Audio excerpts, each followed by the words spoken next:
तो आज मैं आप लोगों को पॉलिटी का भाग 11 बताने वाला हूं, जिसमें केंद्र एवं राज्य के बीच का संबंध है वो मैं बता रहा हूं। तो आप लोग देखिएगा कि सारे इसमें जितने सारे आर्टिकल हैं सारे मैं डीपली बताऊंगा और बेहतर तरीके से बताऊंगा। तो अगर आप मेरे चैनल पे नए हैं तो सबसे पहले मेरे चैनल को सब्सक्राइब कर लीजिए, साथ में बेल आइकन का बटन दबा दीजिए ताकि कोई भी वीडियो अपलोड करे तो नोटिफिकेशन सबसे पहले आप तक पहुंचे। तो चलिए बिना टाइम गंवाए शुरुआत करते हैं भाग 11। तो दोस्तों संविधान के भाग 11 में क्या है तो केंद्र एवं राज्य का संबंध है और आर्टिकल इसमें 245 से 263 तक पढ़ना है। इसमें आर्टिकल 245 से 263 तक पढ़ना है, जिसमें क्या है भाग 11 में केंद्र एवं राज्य का संबंध। अनुच्छेद 249 में है कि राज्य सूची के विषय में 1 वर्ष के लिए कानून बनाने का अधिकार सिर्फ राज्यसभा संसद को है।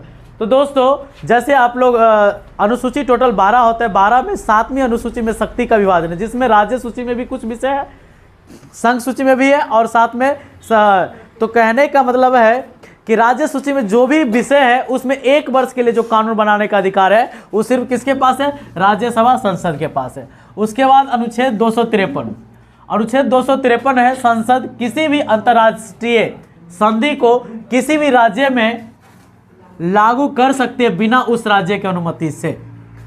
तो संसद जैसे अंतर्राष्ट्रीय सीमा में कहीं संधि होता है, अंतर्राष्ट्रीय देशों के साथ हमारे भारत को संधि होता है और कोई भी नियम लागू करने का हो तो किसी भी राज्य में लागू कर सकती है बिना उस राज्य सरकार की अनुमति से। बिना उस राज्य सरकार की अनुमति से किसी भी राज्य में लागू कर सकती है अनुच्छेद 253 के तहत।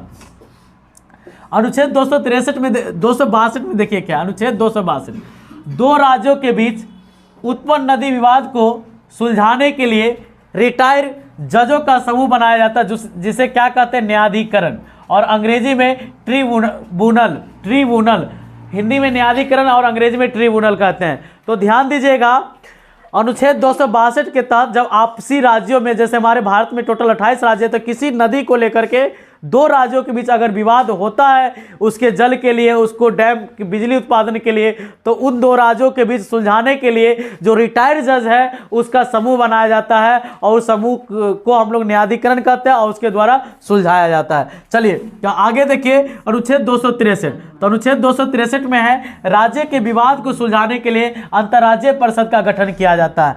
यानी कि जब 2 राज्यों के बीच विवाद हो तो उसके सुलझाने के लिए किसका गठन किया जाता है? अंतर्राज्यीय परिषद का। वो कितने आर्टिकल में है? 263 में।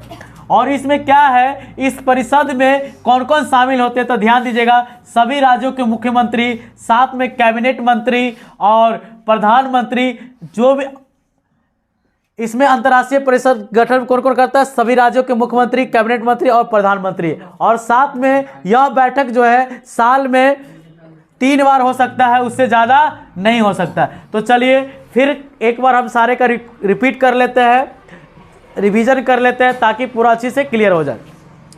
तो भाग 11 में क्या है? केंद्र एवं अनुच्छेद कितना से कितना तक है?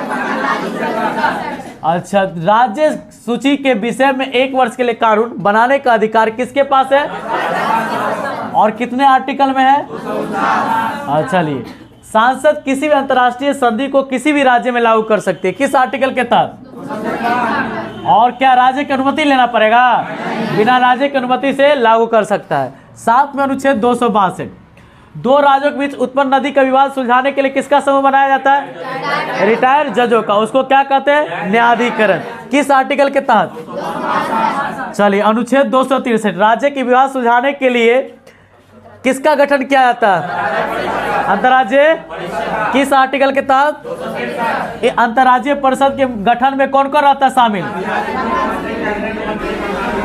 और यह साल में कितनी बार बैठक हो सकता है? चलिए तो आप लोग समझ गए।